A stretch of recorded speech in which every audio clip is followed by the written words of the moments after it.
Student मैं रेणुका और हम क्लास 10th मैथ्स की एनसीईआरटी बुक की सीरीज कर रहे हैं। इस सीरीज में मैथ्स का 5th chapter arithmetic progression discuss कर रहे हैं और आज हम इस चैप्टर के regarding case study question discuss करेंगे।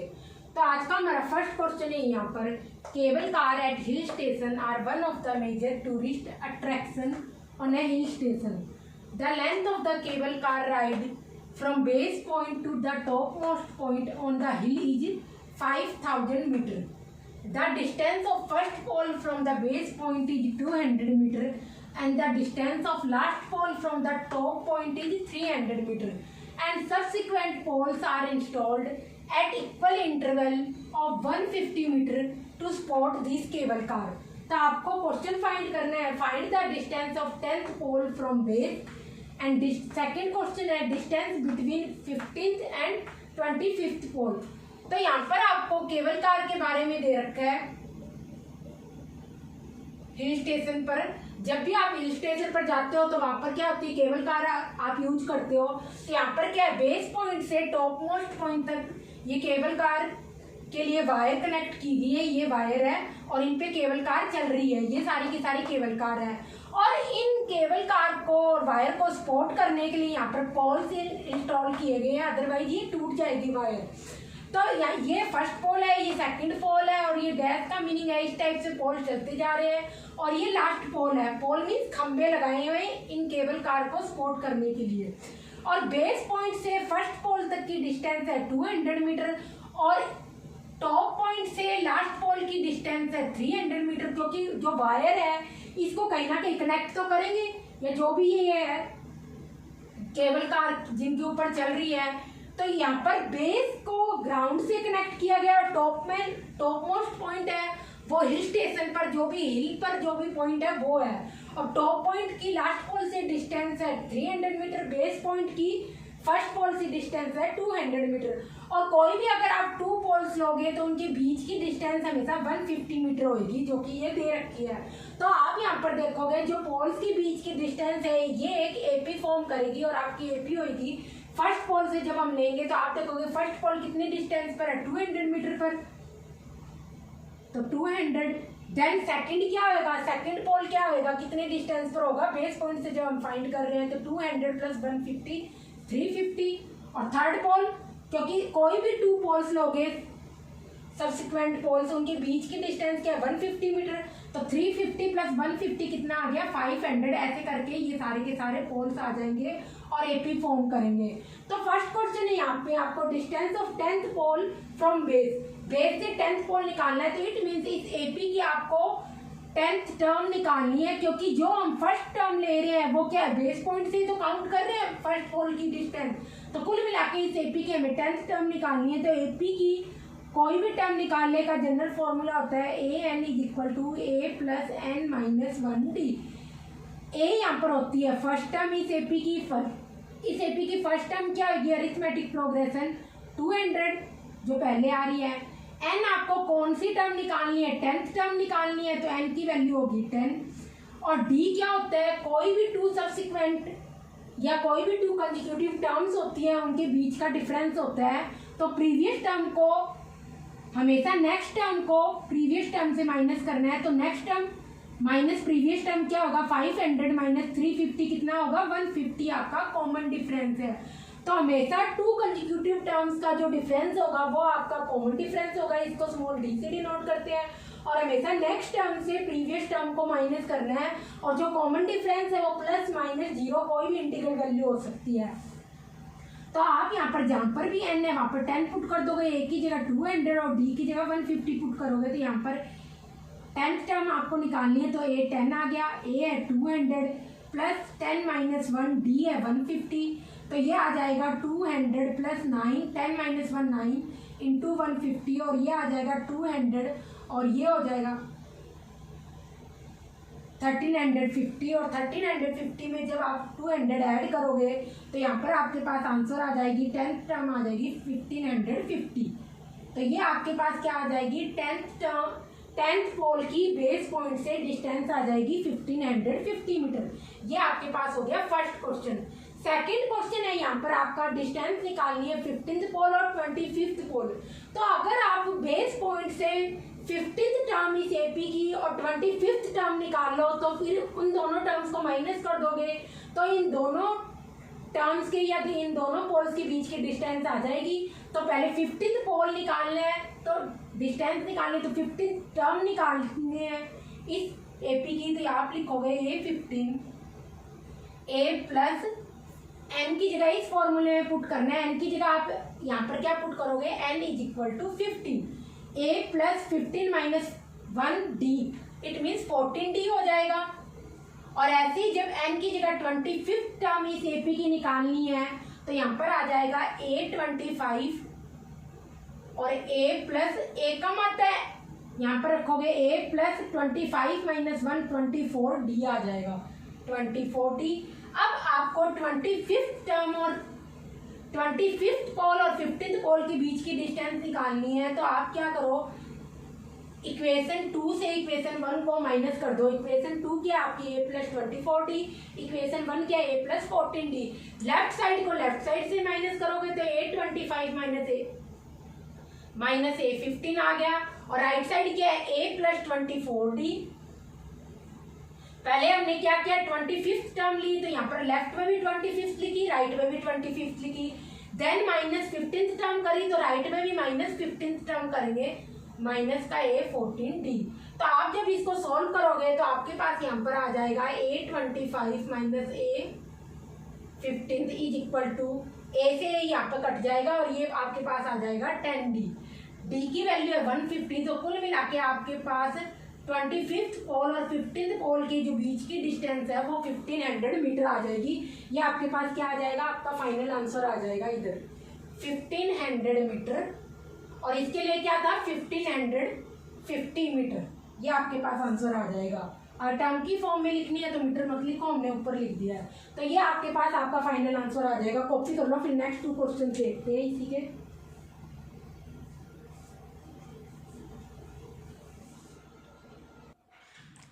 तो अब नेक्स्ट क्वेश्चन में जो थर्ड का ए और बी पार्ट है, यहाँ पर आप देखोगे थर्ड का ए पार्ट है find total number of poles और बी पार्ट है find time by the cable car to reach 15th pole from the top if speed of the cable car is 5 metre per second हो। तो सबसे पहले हम third का A part solve करते हैं, टोटल नंबर ऑफ पोल्स निकालते हैं। एक चीज आप यहाँ पर देखो, अगर मैंने कहा कि टोटल डिस्टेंस 3 मीटर है और 2 सब्सिक्वेंट पोल्स के बीच की टोटल डिस्टेंस 3 मीटर है और 2 सब्सिक्वेंट पोल्स के बीच की डिस्टेंस 1 मीटर है।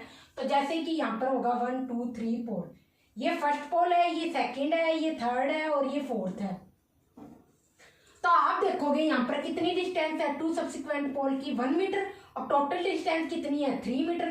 तो अगर मैं टोटल डिस्टेंस को 2 पोल्स के बीच की डिस्टेंस से डिवाइड करूंगी तो मेरे पास नंबर ऑफ पोल्स कितने आ जाएंगे, यहाँ पर 3 पोल्स आएंगे। बट एक्चुअल में पोल्स है कितने, 1 2 3 4, एक पोल एक्स्ट्रा है तभी तो टोटल होगा। तो टोटल कितने आ जाएंगे, 4 पोल्स आ जाएंगे। देखो सही आंसर आ रहा है। तो जब भी कभी आप टोटल डिस्टेंस से 2 सब्सिक्वेंट पोल्स के बीच की डिस्टेंस को डिवाइड करोगे तो उस केस में जो नंबर ऑफ पोल्स होंगे वहां पे एक एक्स्ट्रा हमेशा जरूर जुड़ेगा। जैसा कि इस केस में हम देख रहे हैं टोटल डिस्टेंस 3 मीटर थी, 2 पोल्स के बीच की डिस्टेंस 1 मीटर थी, 3 को 1 से डिवाइड करेंगे तो 3 पोल्स आ जाएंगे। जबकि 2 साइडों के पोल होंगे तो हमने एक ही पोल काउंट किया, दूसरा काउंट ही नहीं किया, तो प्लस 1 पोल और काउंट होगा तो टोटल 4 पोल्स होंगे। तो वैसे ही हम इस क्वेश्चन में करेंगे। यहाँ पर टोटल डिस्टेंस कितनी होगी, यहाँ पर कितनी दे रखी है 5000 मीटर। तो हमें टोटल नंबर ऑफ पोल्स निकालने हैं। तो पहले बेस पॉइंट से फर्स्ट पोल की डिस्टेंस और टॉप पॉइंट से लास्ट पोल की डिस्टेंस को माइनस करूंगी, क्योंकि हमें क्या करने हैं, नंबर ऑफ पोल्स निकालने हैं। तो हमने क्या किया था इस क्वेश्चन में, पोल्स के बीच की डिस्टेंस ली, तो यहाँ पर भी पोल्स के बीच की डिस्टेंस निकालेंगे। तो आप लिखोगे डिस्टेंस बिटवीन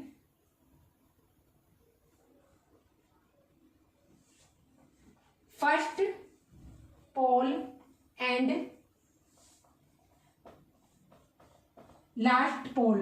तो यहाँ पर कितनी डिस्टेंस आएगी 5000 माइनस का 200 ये और प्लस का 300 ये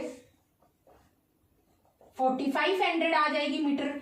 और आप देखोगे नंबर ऑफ पोल्स कितने होंगे, नंबर ऑफ पोल्स होंगे 4500 अपॉन में 2 सब्सिक्वेंट पोल्स के बीच की डिस्टेंस कितनी है 150 प्लस का 1 एक और ऐड होगा तो ये कट गया यहाँ पर, ये क्या आ जाएगा 30 प्लस 1 31 टोटल पोल्स होंगे यहाँ पर, ये टोटल आंसर होगा इसका 31 पोल्स। एक एक्स्ट्रा होगा ना क्योंकि साइड वाला हमने एक ही काउंट किया है, जब दोनों काउंट करेंगे तो इसलिए एक और ऐड करेंगे, तो 31 टोटल पोल्स होंगे। उसके बाद आपका यहाँ पर नेक्स्ट क्वेश्चन है, टाइम निकालना है केबल कार को 15th पोल तक पहुंचने में। तो ये आप 15th पोल ले रहे हो ना, ये स्टार्टिंग से 15th पोल ले रहे हो, तो इट मीन्स स्टार्टिंग से जो 15th पोल है कहीं यहाँ पर कहीं होगा, उस पोल तक पहुंचने में टॉप मोस्ट पॉइंट से ऐसे आएगी केबल कार, कितना टाइम लगेगा, जो जा रही है ऑब्वियसली वापस भी आएगी, तो टॉप मोस्ट पॉइंट से उस 15th पोल तक पहुंचने में केबल कार को कितना टाइम लगेगा ये आपको निकालना है। यहाँ पर अगर केबल कार की स्पीड दे रखी है 5 मीटर पर सेकंड से, तो एक बात आप नोटिस करो 15th पोल तक पहुंचना है उसको, स्टार्टिंग से 15th पोल तक पहुंचना है, तो टोटल पोल कितने थे 31 पोल्स थे, तो 15 माइनस कर देंगे तो इट मीन्स उसको 16 पोल तक की डिस्टेंस कवर करनी है, टॉप मोस्ट पॉइंट से 16 पोल्स की डिस्टेंस कवर करनी है। तो अगर आप स्टार्टिंग के 15 पोल तक की डिस्टेंस को माइनस कर दो, ये कितने होंगे 15 पोल्स और ये कितने होंगे 16 पोल्स,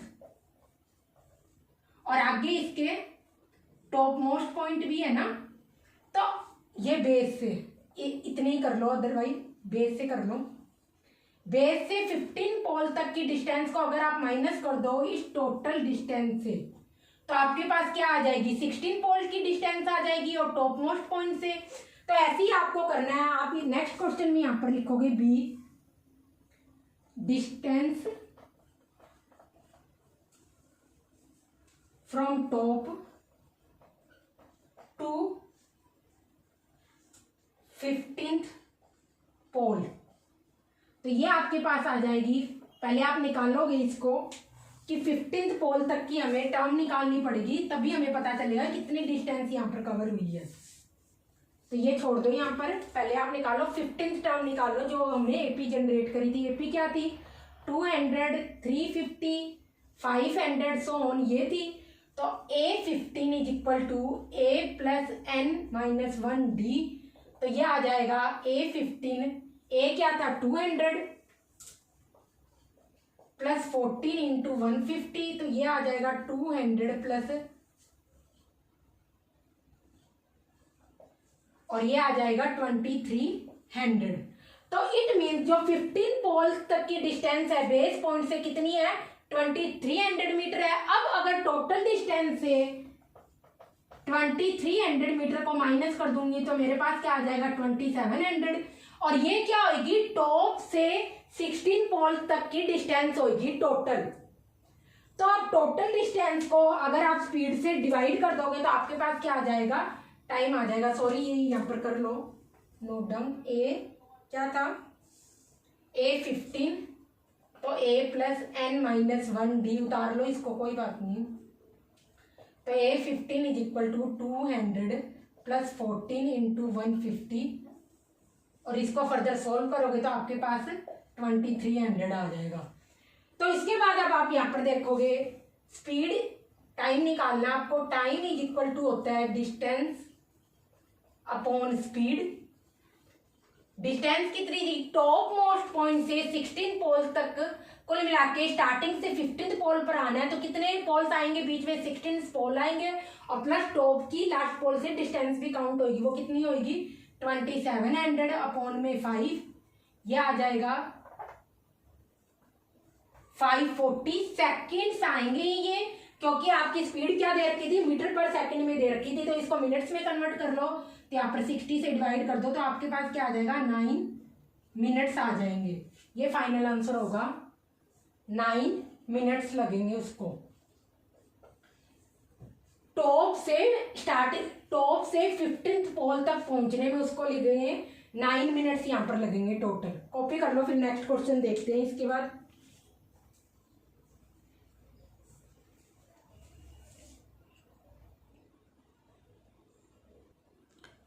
तो नेक्स्ट क्वेश्चन है यहाँ पर आपका, kolam art is famous in southern India, there are 4 dots in first square, 8 dots in second square and so on. तो यहाँ पर आपको एक कॉलम आर्ट दी हुई है जो कि सदर्न इंडिया में फेमस है। एक ग्रिड पर ये पैटर्न बनाया गया है। तो आप यहाँ पर देखोगे ये स्क्वायर है, फर्स्ट स्क्वायर में 4 डॉट्स है, सेकंड स्क्वायर में 8 डॉट्स है, थर्ड स्क्वायर में 12 डॉट्स है। यहाँ पर 3 4 4 8 9 10 11 12, थर्ड स्क्वायर में 12 डॉट्स है। तो ऐसे करके आप देखोगे यहाँ पर डॉट्स का जो पैटर्न बन रहा है ये यहाँ पर एपी फॉर्म कर रहा है और यहाँ पर 4 की मल्टीपल्स का पैटर्न बन रहा है। तो आप यहाँ पर देखोगे फर्स्ट क्वेश्चन आपका, if total 220 dots are used then find number of square.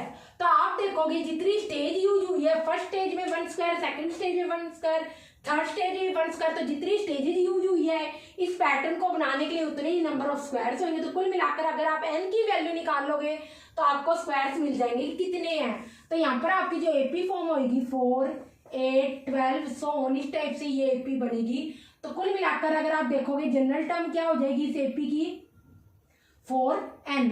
अब आप n की कोई भी वैल्यू रखो, n की वैल्यू जब 1 रखोगे तो यहाँ पर क्या आ जाएगा 4 × 1 4 फर्स्ट टर्म आ जाएगी।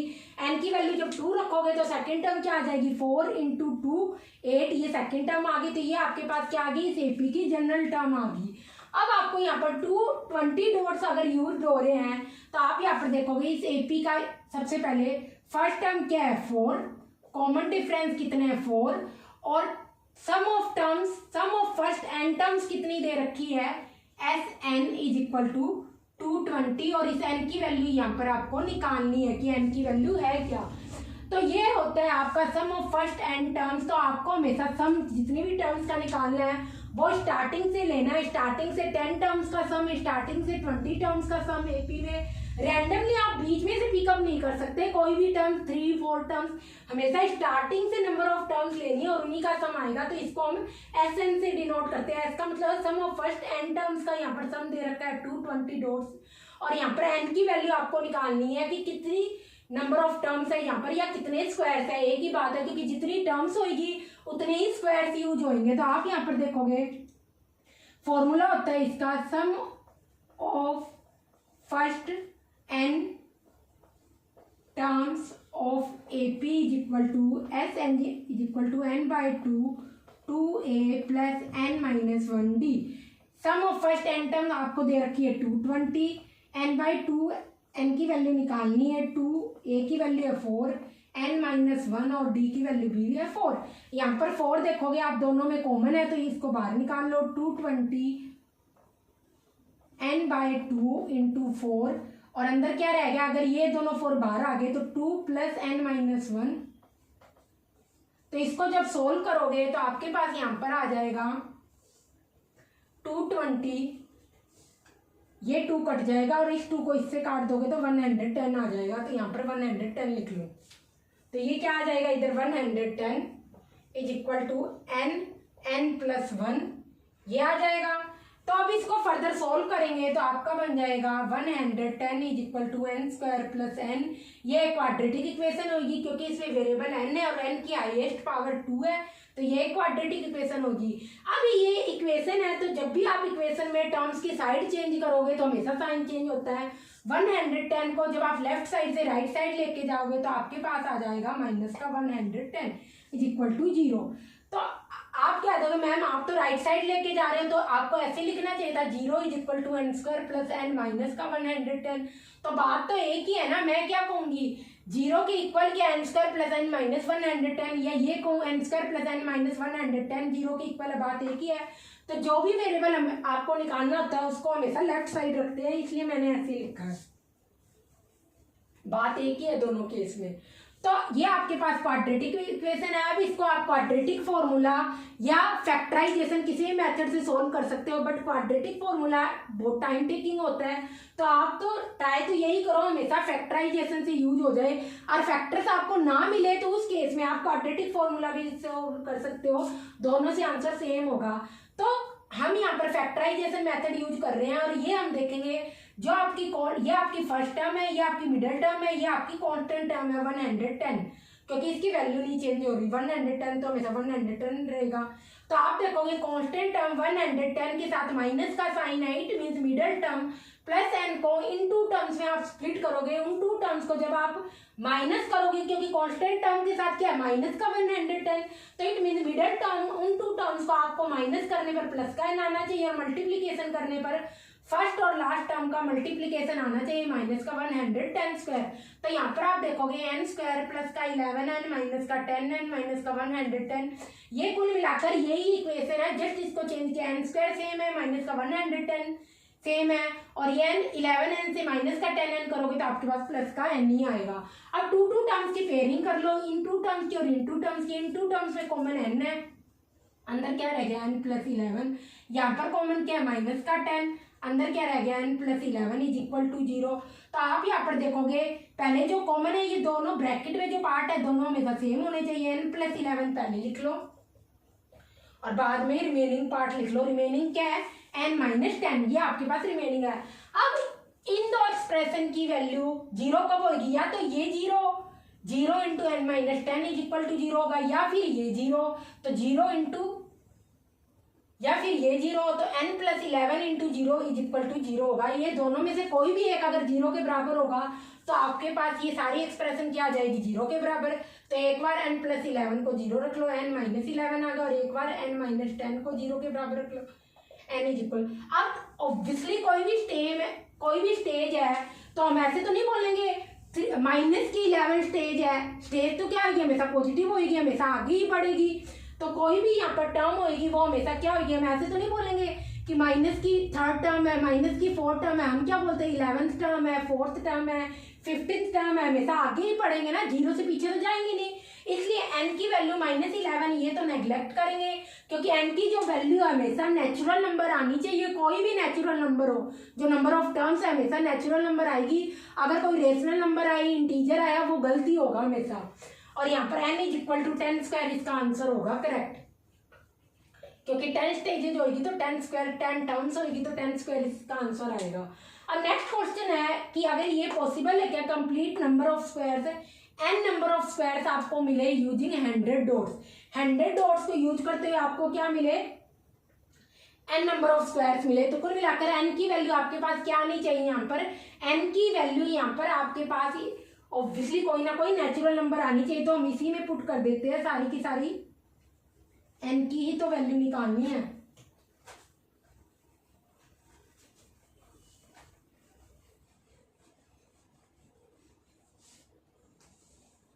और यहाँ पर 220 की जगह 100 कर लो,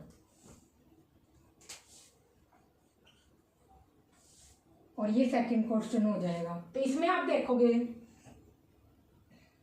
100 आ गया, और 100 इज इक्वल टू, इसी में हम क्या करेंगे, फर्स्ट टर्म सेम रहेगी, कॉमन डिफरेंस सेम रहेगा, सम ऑफ फर्स्ट n टर्म्स। यहाँ कितने डॉट्स यूज हो रहे हैं 100, तो 100 लिख दिया। n की वैल्यू आपको निकालनी है, n/2 फिर से 4 कर लेंगे, और अंदर क्या रह जाएगा n प्लस 1, ये 2 और ये 50 हो गया। तो कुल मिला के आपके पास क्या आ जाएगी n square plus n minus 50 is equal to 0। ये क्या बन जाएगी, एक क्वाड्रेटिक इक्वेशन बन जाएगी। अब इसको हम बिकॉज फैक्टराइजेशन से तो नहीं हो रहा, क्वाड्रेटिक फॉर्मूला यूज कर लेंगे। तो क्वाड्रेटिक फॉर्मूला आपका होता है रूट्स निकालने का, क्योंकि इसकी पावर 2 है तो इसके रूट्स 2 रूट्स आएंगे। तो आप यहाँ पर देखोगे n is equal to minus b plus minus b square minus 4ac upon 2a। b आपका होता है n का कोफिशिएंट, n के मल्टीप्लाई में क्या है 1 है। a आपका होता है n स्क्वायर का कोफिशिएंट, n स्क्वायर के भी कोफिशिएंट मतलब मल्टीप्लाई में क्या है 1 है। और c आपका होता है कांस्टेंट टर्म। कांस्टेंट टर्म आपके पास क्या है माइनस की 50, साइन के साथ लिखना है, ये प्लस के थे इसलिए नहीं लिखे। तो आप देखोगे ये n की वैल्यू आपके पास नेचुरल नंबर आनी चाहिए। तो n की वैल्यू नेचुरल नंबर क्या आएगी, जब ये स्क्वायर रूट के अंदर जो वैल्यू है क्या हो, एक परफेक्ट स्क्वायर हो। तो इसकी हम पहले वैल्यू निकाल लेते हैं। ये आपकी क्या आनी चाहिए, हमेशा परफेक्ट स्क्वायर आनी चाहिए। तो बी स्क्वायर माइनस का 4ac निकालते हैं, तो बी स्क्वायर हो जाएगा, यहाँ पर ये b लिखना था, ध्यान नहीं किया। तो b होता है आपका n के साथ मल्टीप्लाई में जो n का कोफिशिएंट है, तो n का कोफिशिएंट क्या है मल्टीप्लाई में 1 है, तो b की वैल्यू 1 होगी। तो 1 स्क्वायर माइनस का 4a तो ये आपके पास आ जाएगा 1 + 200 और ये आ जाएगा 201। अब आप देखोगे 201 एक परफेक्ट स्क्वायर नहीं होगा, 200 होता है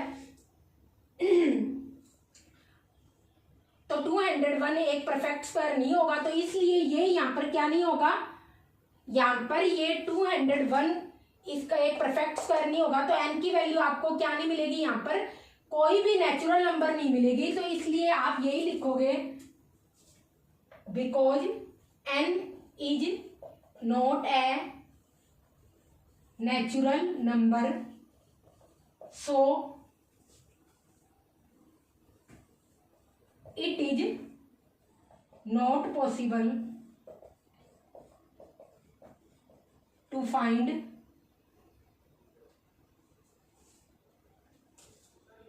squares। बस ये आपका आंसर होगा। तो जब भी आपको n की वैल्यू निकालनी हो, अगर फैक्टर्स ना हो तो पहले b² - 4ac it mean discriminant की वैल्यू आप निकाल के देख लो। अगर ये परफेक्ट स्क्वायर आया तो उस केस में हो सकता है आपको नेचुरल नंबर मिल जाए, कोई जरूरी नहीं है तब भी। पर अगर ये परफेक्ट स्क्वायर नहीं मिला तो उस केस में आपको कभी भी कोई नेचुरल नंबर नहीं मिलेगा। तो ये इसका फाइनल आंसर होगा। कॉपी कर लो, फिर नेक्स्ट क्वेश्चन देखते हैं यहाँ पर।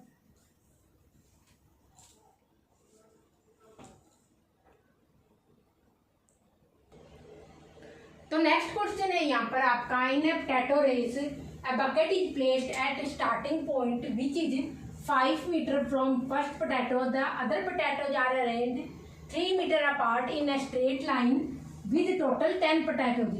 और ये इस क्वेश्चन में क्या है कि ये आपके एनसीईआरटी बुक का ही क्वेश्चन है और इसी साल पूछा गया है। तो इस क्वेश्चन में कॉम्पिटिटर है या बहुत सारे कॉम्पिटिटर्स है, एक रेस है ये। तो इसमें क्या कॉम्पिटिटर हर बार बकेट के पास खड़ा होता है, फिर यहाँ से जाता है राइट साइड, एक पोटैटो को उठाता है, फिर वापिस आता है और बकेट में डालता है, फिर दोबारा से जाता है राइट साइड और फिर सेकंड पोटैटो को उठाता है और बकेट में डालता है। तो ऐसे करके सारे कॉम्पिटिटर्स क्या करते हैं, यहाँ पर एक कॉम्पिटिटर है यहाँ पर, तो वो क्या करता है सारे के सारे पोटैटोज उठाता है और उनको बकेट में डालता है। तो इसमें आप देखोगे, इसमें सबसे पहले फर्स्ट क्वेश्चन पूछा है कि टोटल डिस्टेंस कितनी कॉम्पिटिटर ने कवर करी है, वो आपको बतानी है।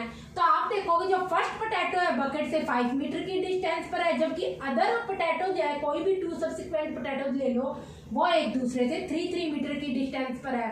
तो कुल मिलाकर आप देखोगे पोटैटो के बीच की जो डिस्टेंस है वो एक, जब कॉम्पिटिटर जाएगा उन पोटैटोज को उठाएगा और फिर वापिस आएगा, जो टोटल डिस्टेंस कवर करेगा हर एक पोटैटो को उठाने के लिए, उसकी एक एपी फॉर्म होगी यहाँ पर।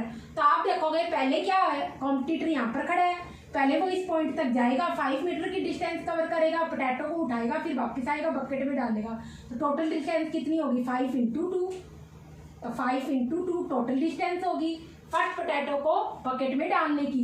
देन वो दोबारा से वापस सेकंड पोटैटो की तरफ जाएगा, 5 + 3 8 मीटर की डिस्टेंस कवर करेगा, पोटैटो को उठाएगा और फिर क्या करेगा वापस आकर पोटैटो को बकेट में डाल देगा। वापस कितनी डिस्टेंस कवर करेगा, जब बकेट के पास आएगा तो 8 मीटर। तो यहाँ पर आ जाएगी सेकेंड जो टर्म आएगी इस एपी की आपके पास आएगी 2 × 5 + 3। तो ऐसे ही आपके पास क्या हो जाएगा हर बार, फिर थर्ड पोटैटो को उठाएगा तो 5 + 3 + 3 इतनी डिस्टेंस तक थर्ड जाएगा, थर्ड पोटैटो को उठाएगा, फिर वापस इधर बकेट की साइड आएगा और बकेट में डाल देगा। तो टोटल कितनी डिस्टेंस होगी 2 × 5 + 3 + 3। तो आप यहाँ पर देखोगे ये आपकी एक एपी जनरेट होगी और यहाँ पर आ जाएगी 5 × 2 = 10, आने और जाने दोनों की डिस्टेंस काउंट करनी है हर पोटैटो को उठाने में, और 8 × 2 = 16 और ये आ गया 8 11 2 22 और ये आपके पास क्या बन रही है, एक एपी बन रही है। तो इस एपी की फर्स्ट टर्म होगी आपके पास 10, कॉमन डिफरेंस होगा, कोई भी 2 कंसेक्यूटिव टर्म्स का डिफरेंस देखोगे तो नेक्स्ट टर्म से प्रीवियस टर्म को माइनस करोगे, 22 - 16 कितना आ रहा है यहाँ पर 6 आएगा। और यहाँ पर टोटल डिस्टेंस आपको काउंट करनी है। तो कुल मिलाकर ये टोटल जो डिस्टेंस है ये आपको निकालनी है, सम ऑफ फर्स्ट यहाँ पे टर्म्स निकालनी है। टोटल पोटैटोज कितने हैं 10 पोटैटोज है, तो आप यहाँ पर देखोगे n की वैल्यू 10 दे रखी है और S10 की वैल्यू आपको निकालनी है। सम ऑफ फर्स्ट 10 टर्म्स निकालनी है, टोटल 10 पोटैटोज है, तो सम ऑफ टोटल 10 पोटैटोज को उठाने में उसने कितनी डिस्टेंस कवर करी ये सारे के सारे यहाँ पर निकालना है। तो आपका Sn = n/2 2a + n - 1d ये फॉर्मूला होता है। तो आप यहाँ पर देखोगे एस एन, एन की वैल्यू क्या आपके पास यहाँ पर 10 है, तो एस 10 लिख दिया। ये आपके पास आ गई, एन की वैल्यू क्या है 10/2, ए की वैल्यू क्या है यहाँ पर 10 है। ये देखो फर्स्ट टर्म क्या है इस एपी की 10 प्लस 10 - 1 और डी क्या आपके पास 6 आ रहा है। तो ये क्या हो गया आपके पास, ए की वैल्यू क्या है 10 और पोटैटो जो नंबर ऑफ पोटैटो है वो भी 10 है और कॉमन डिफरेंस कितने हैं 6। ये आ गया 5, ये आ गया 20 और ये 10 - 1 9 × 6 54। तो ये आ जाएगा 5 × 74 और यहाँ पर ये आ जाएगा यहाँ पर 370 मीटर। तो ये टोटल डिस्टेंस क्या करेगा, कॉम्पिटिटर कवर करेगा सारे पोटैटोज को उठाकर बकेट में डालने में। ये टोटल डिस्टेंस आ जाएगी 370 मीटर। अब आपके पास सेकंड क्वेश्चन है, if average speed of competitor is 5 metre per second. Average speed का मतलब है टोटल 10 पोटैटोज उठाने हैं, उसने 370 मीटर डिस्टेंस कवर करी है। तो एवरेज मतलब हर एक पोटैटो को उठाने के लिए जो इसकी स्पीड, हर एक पोटैटो को मतलब यहाँ पर डालने में गया और आया बकेट में डालने में जो स्पीड उसकी रह रही है वो है 5 मीटर पर सेकंड। तो एवरेज टाइम निकालना है हर एक पोटैटो को उठाकर बकेट में डालने में कितना टाइम लग रहा है हर एक पोटैटो के लिए। तो आप देखोगे टोटल डिस्टेंस यहाँ पर 370 मीटर है।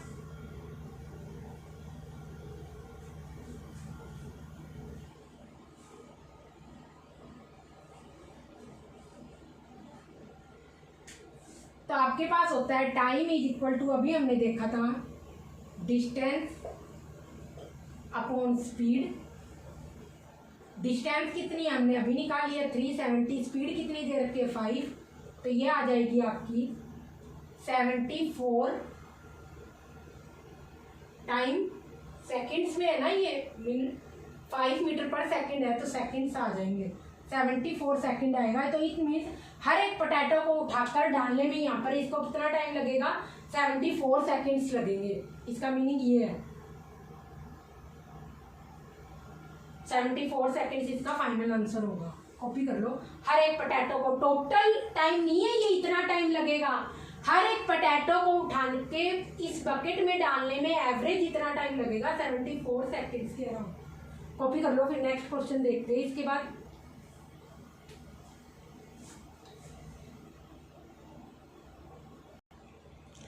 तो नेक्स्ट क्वेश्चन है यहाँ पर आपको स्पाइरल दे रखी है।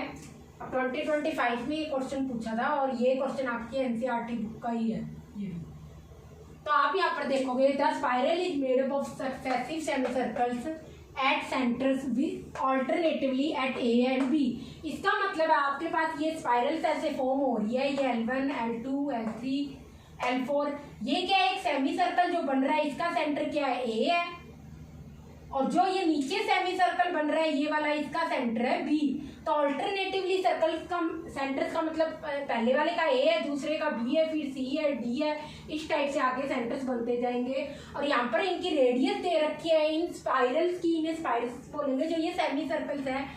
तो यहाँ पर इनकी रेडियस दे रखी है 50 सेंटीमीटर फर्स्ट स्पाइरल की। इट मीन इस स्पाइरल की जो रेडियस है वो 50 सेंटीमीटर है, इस स्पाइरल की जो रेडियस है वो 100 है, थर्ड स्पाइरल की जो रेडियस है वो यहाँ पर 150 है।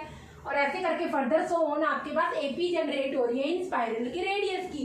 और हर एक स्पाइरल पर फ्लावर्स रखे हुए हैं। तो फर्स्ट स्पाइरल पर 10 फ्लावर्स है, इट मीन इस स्पाइरल पर 10 फ्लावर्स है, सेकंड पर 20, थर्ड पे 30 एंड सो ऑन। तो कुल मिला के हर एक स्पाइरल पर जो फ्लावर्स रखे हुए हैं उनकी भी फर्दर एपी जनरेट हो रही है। तो यहाँ पर आपको 2 एपी मिलेगी। तो फर्स्टली क्वेश्चन में आपसे पूछा है रेडियस ऑफ 13 स्पाइरल की पूछी है। तो ऑब्वियसली जो एपी जनरेट हो रही है यहाँ पर रेडियस की एपी जनरेट हो रही है।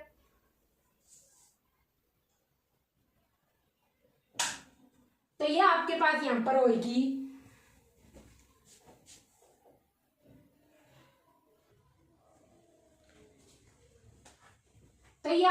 यहाँ पर होगी 50, 100, 150 एंड सो ऑन। आपके पास क्या आ जाएगी, ये एपी जनरेट होगी जो इन स्पाइरल की रेडियस की।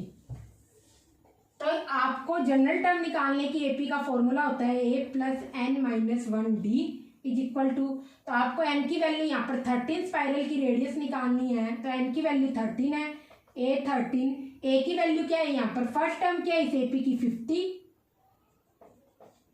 स्पाइरल की रेडियस निकालनी है तो पहले उसकी एपी हम लिखेंगे। फर्स्ट क्वेश्चन जो है स्पाइरल की रेडियस के रिगार्डिंग है, तो उस रेडी की क्या बनाई हमने, एपी बनाई है। रेडियस का प्लूरल क्या होता है, रेडी होता है। फिर उसके बाद क्या है, कॉमन डिफरेंस क्या है, टू कंसेक्यूटिव टर्म्स का, तो आप देखोगे 50 होगा, d इज इक्वल टू 50। तो आपके पास आ जाएगा 50 प्लस 13 माइनस 1 50, तो 50 यहाँ पर कॉमन आ जाएगा, अंदर क्या रह जाएगा 1 प्लस 13 माइनस 1 12 आ जाएगा, तो 50 प्लस 13 ये आपके पास आ जाएगी, और 13 5 क्या होता है 65, 650 आपके पास क्या आ जाएगी, ये आ जाएगी 13 टर्म। तो कुल मिला के आपके पास रेडी होगी जो 13 स्पाइरल की, वो 650 सेंटीमीटर होगी। ये आपके पास आपका फाइनल आंसर होगा। उसके बाद आपके पास जो नेक्स्ट क्वेश्चन है, till which spiral will there be total 450 saplings. तो यहाँ पर ऑब्वियसली जो सैपलिंग्स रखे हुए हैं हर एक स्पाइरल पर, उसकी एपी हम यहाँ पर जनरेट करेंगे, क्योंकि सैपलिंग्स के टोटल नंबर दे रखा है। तो यहाँ पर एन की वैल्यू निकालनी है कि कौन सी स्पाइरल बनेगी जिसपे टोटल 450 यहाँ पर सैपलिंग्स यूज होंगे।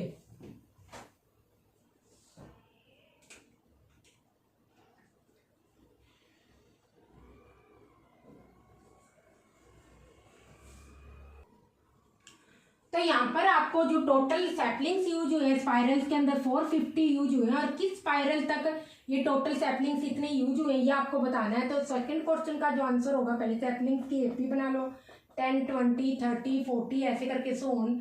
फर्स्ट स्पाइरल में 10 फ्लावर्स है, सेकंड में 20 देन 30 देन सो ऑन, इस टाइप से एपी आपकी जनरेट होगी। तो आपको यहाँ पर दे रखा है फर्स्ट टर्म में 10, कॉमन डिफरेंस है 10, एन की वैल्यू आपको यहाँ पर निकालनी है, और यहाँ पर टोटल सैपलिंग्स दे रखे हैं, एस एन की वैल्यू दे रखी है 450। तो sum of first N terms दे रखी है 450, तो sum of first N terms का फॉर्मूला होता है n/2 2a plus n minus 1b। तो S N is equal to n/2 2a, A की वैल्यू क्या है 10, 10 माइनस 1 10 माइनस 1, एन की वैल्यू क्या रखे हैं हम, एन की वैल्यू तो सॉरी निकालनी है, यहाँ पर ए की वैल्यू थी 10 और कॉमन डिफरेंस था, प्लस n माइनस 1 डी की वैल्यू क्या है, यहाँ पर 10 ही है, ये रही डी, इन दोनों से कॉमन निकाल लो, n/2 इंटू एस एन की वैल्यू वैसे आपको दे रखी है 450, यहाँ पर पुट करनी है तो पुट कर लो 450, और यहाँ पर 10 कॉमन आ जाएगा, ये 10 कॉमन आ गया, और अंदर क्या रह गया 2 plus n minus 1 2 plus n minus 1, ये 10 यहाँ से और यहाँ से कॉमन आ गया, तो अंदर क्या रह गया, ये 0 से 0 कट गया, और आगे फर्दर इसको सोल्व करेंगे तो आपके पास आ जाएगा 45 इज इक्वल टू n, और अंदर क्या रह गया n+1, n/2 भी होगा, n+1 ये रह जाएगा, तो इसको मल्टीप्लाई कर देंगे n² प्लस n को अंदर मल्टीप्लाई कर देंगे n² प्लस 1 और 2 को 45 से, इज इक्वल टू 90 हो जाएगा 45 इंटू 2। और इसको जब आप यहाँ पर लेके आओगे, या फिर आप इसको ऐसे लिख लो, कंफ्यूज, 45 को 2 से मल्टीप्लाई करोगे 90, n को अंदर मल्टीप्लाई करोगे n² प्लस n, तो आप देखोगे 90 is equal to n² plus n, ये आपके पास क्वाड्रेटिक इक्वेशन है। अब 90 को जब आप लेफ्ट से राइट साइड लेके जाओगे, इस टर्म की साइड चेंज करोगे तो ये माइनस का हो जाएगा, n² प्लस n माइनस का 90 इज इक्वल टू 0, ये आपके पास आ गया। तो आप यहाँ पर देखोगे कांस्टेंट टर्म के साथ आपके क्या है, नेगेटिव साइन है, इट मींस मिडिल टर्म को इन टू टर्म्स से स्प्लिट करना है, कि उन टू टर्म्स को जब आप माइनस करोगे तो प्लस का n आना चाहिए, और मल्टीप्लाई करोगे तो फर्स्ट और लास्ट टर्म का मल्टीप्लीकेशन माइनस 90 n² आना चाहिए। तो n² प्लस का 10n माइनस का 9n माइनस का 90 इज इक्वल टू 0। तो यहाँ पर इन दोनों टर्म की पेयरिंग कर लेंगे, इन दोनों टर्म की पेयरिंग कर लेंगे, यहाँ पर कॉमन है n, यहाँ पर 9 कॉमन होएगा, n प्लस 10, ब्रैकेट में पार्ट हमेशा सेम आना चाहिए, अगर सेम नहीं आ रहा तो आपने कोई गलती करी है। तो यहाँ पर आ जाएगा n minus 9 n plus 10 is equal to 0।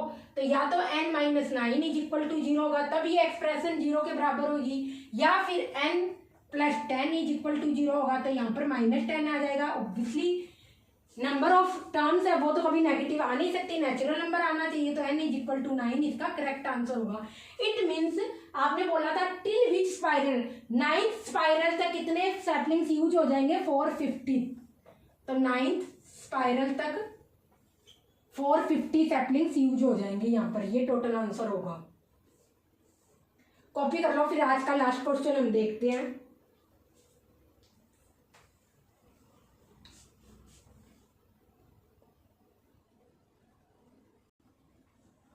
अब जो नेक्स्ट क्वेश्चन है यहाँ पर आपका, Akbar made a matchstick pattern based question for exam.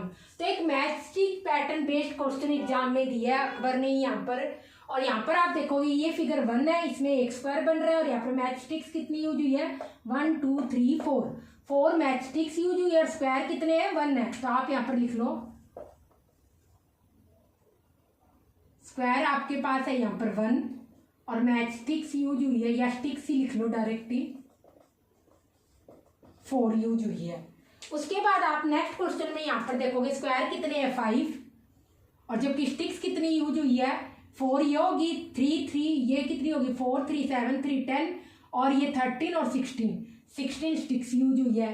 ऐसे ही थर्ड पैटर्न में अब आप देखोगे यहाँ पर स्क्वायर्स और स्टिक्स दोनों की एपी फॉर्म हुई है 1 5, यहाँ पर 9 स्क्वायर्स यूज होंगे 4 16 में कितना ऐड हो रहा है 12 ऐड हो रहा है, तो यहाँ पर आप देखोगे 28 यहाँ पर स्टिक्स यूज होगी और ऐसे करके आपके पास स्क्वायर्स और एज वेल एज स्टिक्स दोनों का पैटर्न बनेगा। तो फर्स्ट क्वेश्चन है यहाँ पर आपका how many squares are there in figure 10, 10th square में कितने स्क्वायर्स, 10th फिगर में कितने स्क्वायर्स यूज हुए हैं, तो स्क्वायर्स की एपी से आप 10th इसकी टर्म निकाल लेना।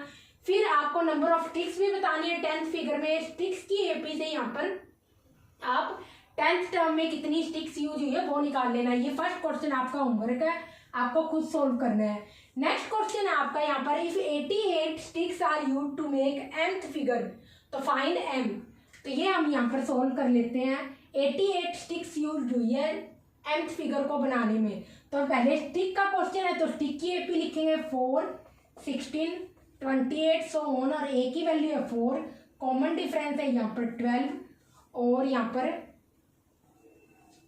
स्टिक्स की 3 यूज हो रही है। टोटल mth फिगर को बनाने में 88 स्टिक्स यूज हो रही है। तो n की यहाँ पर आपको जो लास्ट टर्म दे रखी है वो दे रखी है यहाँ पर an इज इक्वल टू 88। तो ये आप यहाँ पर देखोगे an is equal to a plus n minus 1d होता है यहाँ पर। तो इसमें आप देखोगे यहाँ पर an की वैल्यू 88 दे रखी है, a की वैल्यू क्या है 4 प्लस n की वैल्यू आपको निकालनी है और d 12 है। तो इन दोनों टर्म से यहाँ पर 4 कॉमन ले लो, 88 इज इक्वल टू 4 और अंदर क्या रह जाएगा 1 प्लस n माइनस 1 3, 4 3 जा 12 आ जाएगा ना। कॉमन लेने का मतलब है जब आप 4 को 4 से डिवाइड करोगे 1 रह जाएगा और जब आप 12 को ये इसके मल्टीप्लाई मेरे 12 को 4 से डिवाइड करोगे तो 3 रह जाएगा, यही हमने रखा है। तो ये इससे कट जाएगा 22 आ गया। तो कुल मिला के आपकी 22 is equal to 1 plus 3n minus 3 आएगा ना, 3n माइनस 3, तो 22 is equal to 3n minus 2 आ जाएगा आपके पास। तो इस -2 को जब उधर लेके जाएंगे ये क्या बन गई, एक इक्वेशन बन गई 22 is equal to 3n minus 2।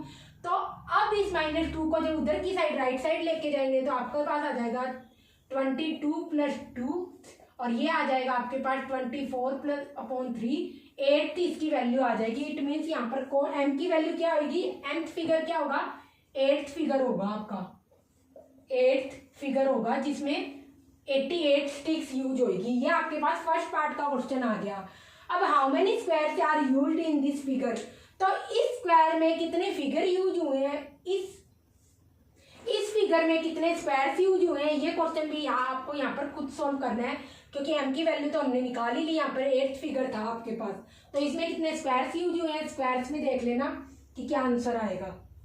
Copy कर लो, ए पार्ट हमने कर लिया, बी का जो फर्स्ट है ये हमने कर लिया और जो सेकंड है ये आपको होमवर्क है, ये आपको खुद करना है क्योंकि आपके पास वैल्यू तो आएगी 8, इस 8 से स्क्वायर्स निकाल लेना। कॉपी कर लो ये।